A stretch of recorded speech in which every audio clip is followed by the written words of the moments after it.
Les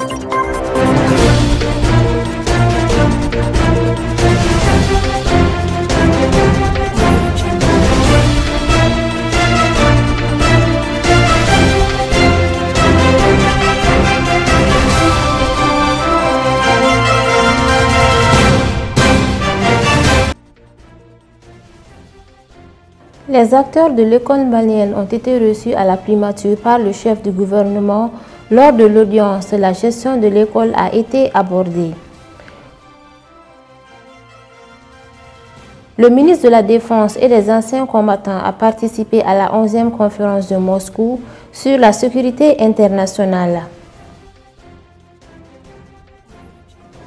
L'Union africaine s'oppose à une intervention militaire au Niger et se désolidarise de la CEDEAO.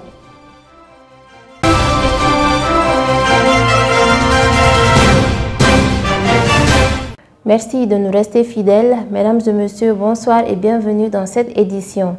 La Fédération nationale des associations des parents d'élèves et étudiants du Mali et le Syndicat national de l'éducation et de la culture ont été successivement reçus en audience par le Premier ministre.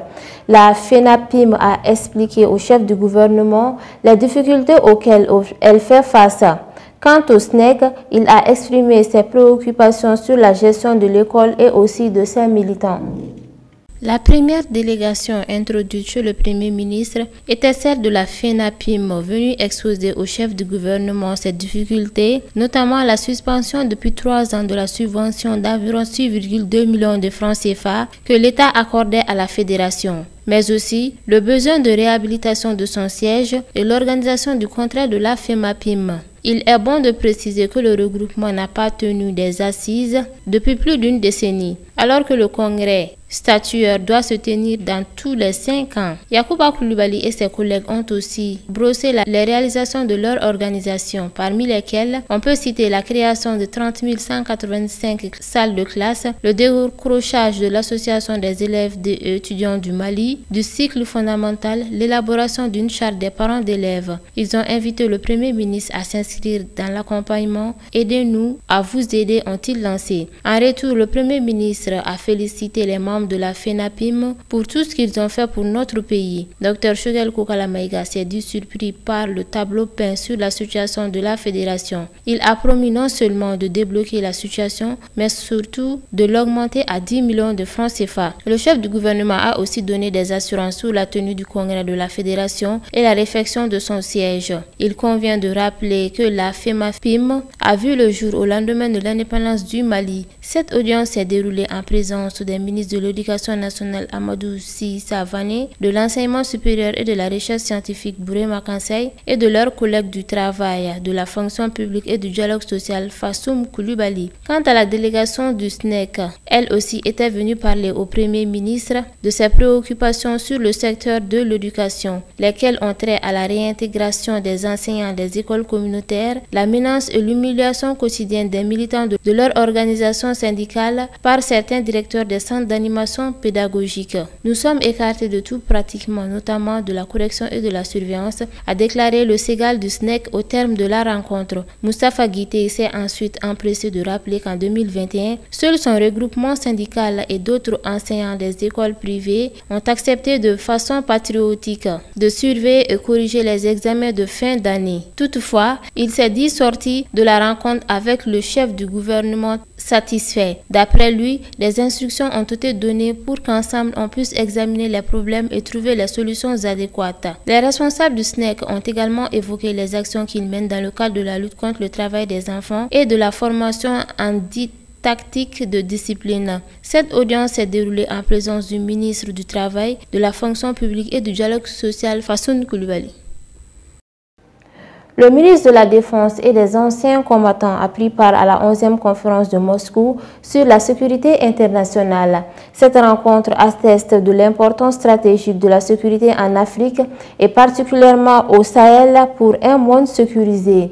Le colonel Sadio Kamara a indiqué que le gouvernement du Mali n'a pas hésité à changer sa stratégie sécuritaire après avoir fait le constat de l'échec du déploiement des forces étrangères au Mali. La seule solution pour les Africains est de faire une politique réellement africaine, concertée, fondée sur les réalités et les besoins des peuples africains.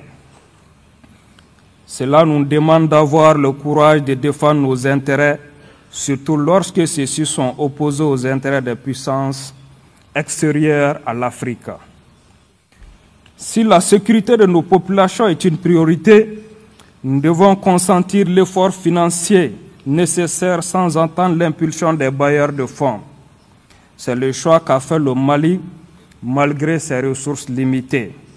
Le gouvernement malien a également fait le choix courageux et lucide de changer sa stratégie sécuritaire après avoir fait le constat réaliste de l'échec des stratégies imposées, caractérisé par le déploiement de dizaines de milliers de militaires étrangers sans impact positif pour les populations.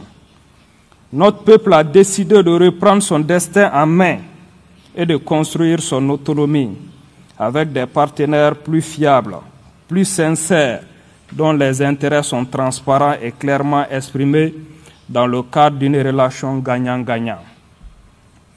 C'est donc le lieu pour moi de remercier chaleureusement la Fédération de Russie pour sa coopération solide et efficace. Le monde entier en voit les résultats spectaculaires.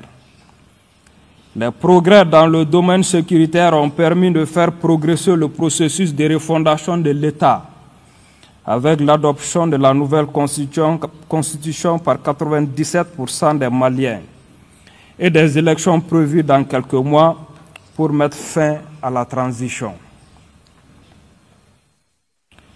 Jugé inquiétant pour une certaine classe dirigeante mondiale, le combat du Mali pour sa dignité et sa liberté est pris en exemple par tous les peuples du Sahel, d'Afrique de l'Ouest et de l'Afrique entière.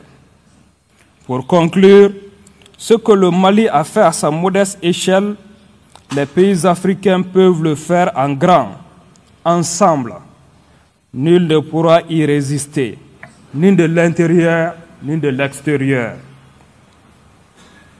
Les peuples l'ont compris, il reste aux dirigeants de suivre leur exemple. L'incurie des organisations régionales, incapables de trouver des solutions, mais promptes à condamner, menacer, sanctionner, voire attaquer militairement les peuples libres, engendre la création de nouvelles formes d'alliances basées sur la perception d'une communauté de destin et prête à se structurer et concurrencer l'architecture existante. Le chemin reste long et tortueux, mais nous sommes résolument optimistes, car l'ambition de redressement et de refondation de l'Afrique dépasse toute autre considération. Je lance donc un appel à la jeunesse africaine, fière et combative, prête à résister à la domination injuste. C'est à elle de se lever pour défendre ses intérêts et son honneur. Personne d'autre ne le fera.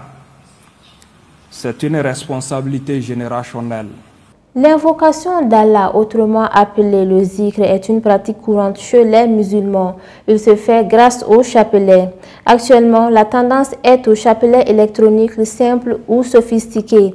On y trouve de tous les goûts. Je vous propose de suivre le reportage. Le chapelet est un objet de dévotion religieuse. Il permet de compter des prières récitées de manière répétitive pour faciliter l'accomplissement de ce devoir religieux aux fidèles musulmans. Le marché est envahi par de nouveaux chapelets électroniques. Bon, ici on a un peu de nouveaux chapelets. Ce sont des chapelets électroniques. Donc ce modèle est avec lumière, c'est avec LED. Donc c'est confectionné avec de la lumière. On peut le faire, on peut le pratiquer quand il n'y en a pas de lumière. Par exemple dans la nuit, on peut le faire. Et on s'isole un peu, on l'applique et puis ça nous aide. Et puis aussi quand dans la journée aussi on peut pratiquer avec. Donc ça nous aide et puis ça marque. Donc c'est très bien quoi. Ça aussi c'est un chapelet électronique, donc ça là dans chaque lettre de prière ça sonne, donc ça fait l'azan. Ok, ça c'est ça. Et ça aussi c'est une nouvelle qualité, ça c'est la dernière version. Donc ça c'est comme sous forme de bracelet. Ça facilite les zikrs. Donc dans chaque 33 ça vibre les mains.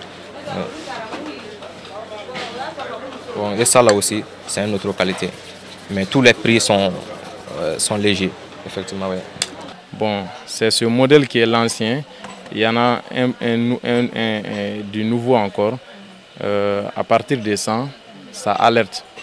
Donc ça aussi c'est très bien. C'est venu après ça. Et puis actuellement, on a de nouveaux arrivages tels que ce modèle. C'est fait avec de la boussole. Et puis il y a aussi une autre modèle dans ça qui est présenté avec LED, la lumière. Donc c'est très bien. Et puis il y a un autre type qui est différent de tout ça, qui est ce modèle. Ça, l'écran fait face. Et puis c'est avec de la lumière. On peut s'isoler, même quand il fait nuit. Donc on peut pratiquer. Donc c'est très bien. Longtemps utilisés, les anciens chapelets constitués de grains enfilés sur le cordon, formant ainsi un cercle, ne font plus la vedette face aux chapelets électroniques qui regorgent de nombreux avantages. Chapelet électronique, quand on est en véhicule, donc ça facilite à nous de faire les zikrs que l'autre chapelet. Parce que le chapelet électronique, ça facilite des zikrs, marche beaucoup. Ouais, ça marche vraiment beaucoup. Ouais. L'ancien chapelet, c'est un grand chapelet avec des graines. Bon, on peut voir que ces choses-là sont faites avec de l'électronique. Donc ça nous aide, ça garde ce qu'on a pratiqué, ça garde le nombre. Donc c'est très bien. Bon, quand on pratique avec ça, on laisse, on peut encore venir et prendre et venir constater le nombre qui était sur l'écran. Bon, alors que si c'est l'autre, donc quand on laisse seulement, on va oublier. Pour accomplir son devoir religieux et obtenir des mérites auprès d'Allah notre Créateur, le chapelet est devenu un outil à la vogue indispensable. Une table ronde de restitution des conclusions de l'examen périodique universel du Mali sur la promotion des droits de l'homme s'est tenue à l'initiative du ministère de la Justice et des Droits de l'Homme. La réunion visait également à consulter les différents acteurs du système judiciaire sur les 275 recommandations formulées à l'attention du Mali lors de la 43e session du groupe de travail sur l'examen périodique universel.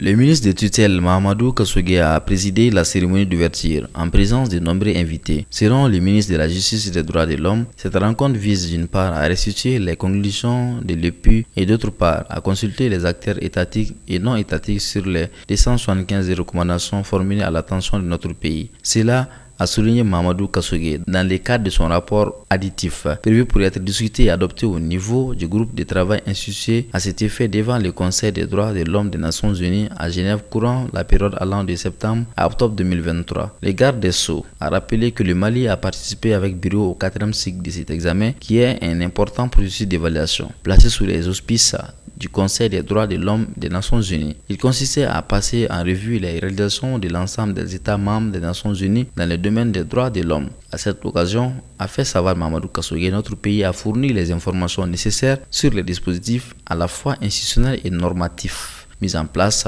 cela en vue de mettre en œuvre les recommandations formulées lors du précédent examen tenu courant 2018 tout en signalant les évolutions enregistrées principalement dans les domaines des droits de l'homme. Également, il avait communiqué les informations sur les avancées dans la mise en œuvre des 187 recommandations issues de l'édition EPU 2018. Parlant des recommandations adressées au Mali après son brillant passage en mai dernier, le chef du département de la justice a indiqué que parmi celles-ci, certaines sont entièrement mises en œuvre ou sont en cours et d'autres le seront très prochainement. En tant que département en charge des droits de l'homme, la protection et la promotion des droits de l'homme sont un domaine aussi vaste qui est transversal, nécessitant la mobilisation de tous les acteurs, saluant la participation massive des acteurs non étatiques à ces processus qui dénotent de l'intérêt qu'ils portent à la problématique liée au respect des droits de l'homme. Le ministre Mahamadou Kassogé a relevé que cet élan mérite d'être maintenu jusqu'à l'adoption du rapport additif au Mali, consacrant ainsi les futures recommandations à mettre en œuvre par notre pays avant son prochain EPU prévu en 2028.